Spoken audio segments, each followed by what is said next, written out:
Welcome friends. நம்ம இன்றைக்கி sweet recipe தான் பார்க்க போகிறோம். ஸ்வீட் சாப்பிடணும் போல் தோணுச்சுன்னா நம்ம இதை போல் டிஃப்ரெண்ட்டாக செஞ்சு கொடுக்கலாங்க. பூரண கொழுக்கட்டை எப்படி பண்ணலான்னு பார்க்கலாம்.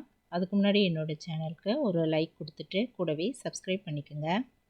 வாங்க இப்போ இதுக்கு என்னென்ன தேவைன்னு பார்க்கலாங்க. இப்போ நம்ம கடையில் விற்கிற இடியாப்பம் மாவு இல்லைன்னா பதப்படுத்தின அரிசி மாவு ஒரு கப் எடுத்துக்கலாங்க. இப்போ அடுப்பில் ஒரு கடாய் வச்சுட்டு இல்லை அடிகனமான பாத்திரம் வச்சுட்டு அதில் ஒரு 1.25 டம்ளர் தண்ணி ஊற்றிக்கலாங்க. ஊற்றிட்டு ஒரு 1/4 டீஸ்பூன் உப்பு போட்டுட்டு 1 டீஸ்பூன் நல்லெண்ணெய் ஊற்றிக்கலாம். இது லைட்டாக இப்படி கொதி வரும்போது நம்ம அந்த மாவை போட்டு கிளறிக்கலாங்க. லைட்டாக கொதி வர ஆரம்பிச்சிடுச்சு. இப்போ இந்த மாவெல்லாம் போட்டுட்டு கட்டி இல்லாமல் கரண்டியில் நல்லா இப்படி கலந்துக்கலாம். நல்லா ஒட்டாத பதம் வர வரைக்கும் கிளறிட்டே இருக்கலாம்.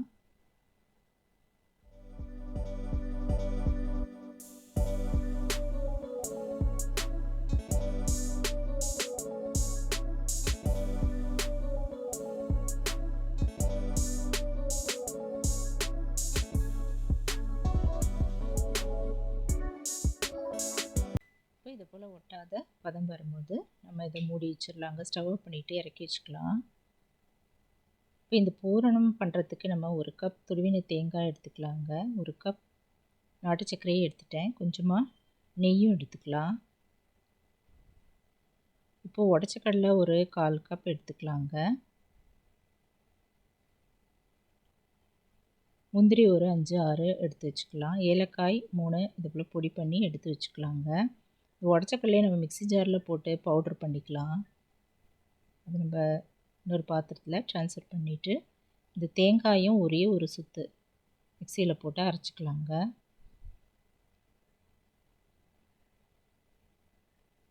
இப்போலாம் அரைச்சி எடுத்து வச்சிடலாம். இப்போ முந்திரியை நம்ம சின்ன சின்ன பீசஸாக கட் பண்ணிக்கலாங்க. நம்ம நெய்யில் போட்டு வறுத்துக்கலாம். இப்போலாம் கட் பண்ணி எடுத்து வச்சுட்டு அடுப்பில் ஒரு பேன் வச்சுக்கலாங்க. அதில் கொஞ்சமாக நெய் ஊற்றிட்டு இந்த முந்திரியை போட்டு வறுத்துக்கலாம்.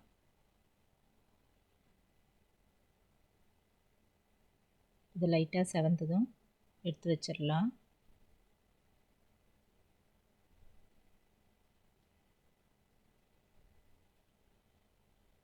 இப்போ இதே கடாயிலே நம்ம அரைச்சி வச்சுருந்த தேங்காய் அதையும் போட்டுட்டு வதக்கிடலாங்க.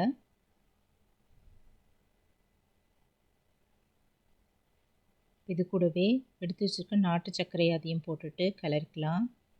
இதில் கொஞ்சமாக தண்ணி ஊற்றிக்கலாங்க. ஒரு 1/4 கப்புக்கும் குறைச்சலாக தண்ணி ஊற்றிட்டு சேர்ந்து வரத்துக்கு நம்ம தண்ணி ஆட் பண்ணுறோம். இது வெல்லமும் நல்லா கரைஞ்சிரும். இப்போது ஏலக்காய் பொடிச்ச ஏலக்காய் இதில் சேர்த்துக்கலாம். இதெல்லாம் சேர்ந்து வந்த பிறகு முந்திரியும் போட்டுக்கலாங்க. வறுத்து வச்ச முந்திரி போட்டுட்டு கிளறிக்கலாம். இப்போ பவுட்ரு பண்ண உடச்ச கடலை அந்த பொடியை இதில் போட்டுக்கலாம். இப்போது ஒரு 2 நிமிஷம் இது போல் கிளறிக்கலாங்க. கெட்டியாகிற வரைக்கும் இது போல் கிளறிக்கலாம். இப்போ நல்லா கெட்டியாகிடுச்சு. பூரணமும் தயாராகிடுச்சுங்க. இப்போ ஸ்டவ் ஆஃப் பண்ணிவிட்டு நம்ம இறக்கி வச்சுக்கலாம். இது ஆறுனதும் இன்னும் கொஞ்சம் இறுகிடும். இது நம்ம இன்னொரு பாத்திரத்தில் இல்லை கிண்ணத்தில் ட்ரான்ஸ்ஃபர் பண்ணிடலாங்க. இப்போ இந்த கொழுக்கட்டை மாவும் நல்லா சூடுலாம் ஆறிடுச்சு. நம்ம இன்னொரு பாத்திரத்தில் இதை எடுத்து வச்சுக்கலாம்.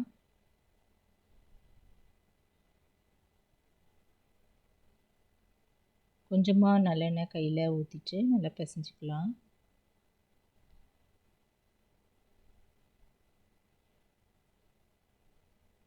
இப்போ மேல் மாவும் நம்மளுக்கு ரெடி ஆகிடுச்சு. பூரணமும் நம்ம ரெடி பண்ணி எடுத்து வச்சிட்டோம். இப்போ இது சின்ன சின்ன பால்ஸாக எண்ணெய் தொட்டுட்டு நம்ம உருட்டிக்கலாங்க.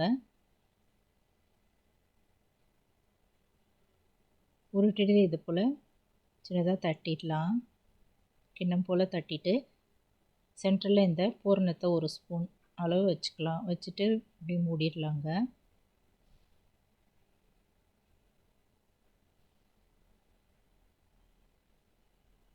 மூடிட்டு இது போல் கூம்பு மாதிரி நம்ம ஒட்டிடலாம் எல்லா பக்கமும்.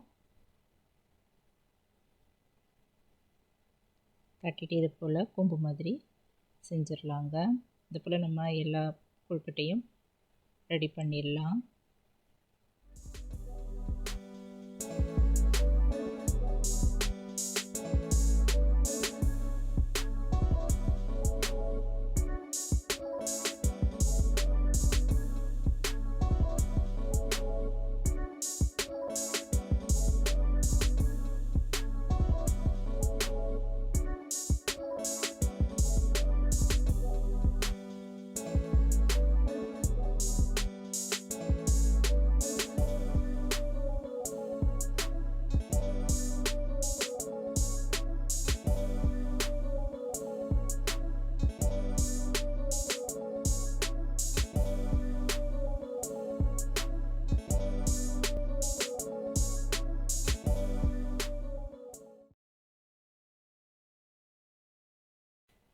இப்போ இதை போல் நம்ம பண்ண கொழுக்கட்டையெல்லாம் ஒரு தட்டில் எடுத்து வச்சிடலாங்க. இப்போ அடுப்பில் ஒரு இட்லி பானை வச்சுட்டு கொஞ்சமாக தண்ணி ஊற்றி நல்லா கொதிக்க வச்சிடலாங்க.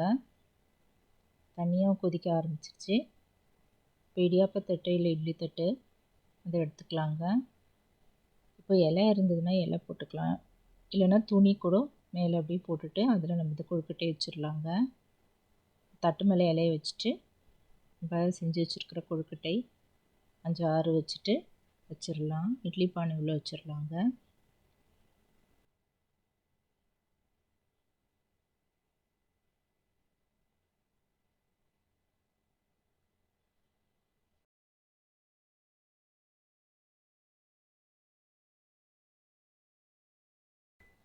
இதனால் மீடியம் ஃப்ளேம்லேயே மூடி வச்சிடலாம். மீடியம் ஃப்ளேம்லேயே அடுப்பிட்டோம். இப்போ நல்லா 10-15 நிமிஷம் கழித்து நம்ம ஓப்பன் பண்ணி பார்க்கலாங்க. கொழுக்கட்டையில் நல்லா வெந்துருச்சு. இது நல்லா ஆறின பிறகு நம்ம தட்டில் எடுத்து சர்வ் பண்ணலாங்க. நல்லா டேஸ்டியான ஸ்வீட் பூரண கொழுக்கட்டை தயாராகிடுச்சு. நீங்களும் இந்த டேஸ்டியான ஸ்வீட் பூரண கொழுக்கட்டை ட்ரை பண்ணி பாருங்கள், எப்படி இருக்குன்னு சொல்லுங்கள். இந்த வீடியோ பிடிச்சதுன்னா என்னோடய சேனலை லைக் பண்ணிவிட்டு சப்ஸ்கிரைப் பண்ணிக்கோங்க. தேங்க்ஸ் ஃபார் வாட்சிங். நம்ம அடுத்த வீடியோவில் பார்க்கலாம். நன்றி, வணக்கம்.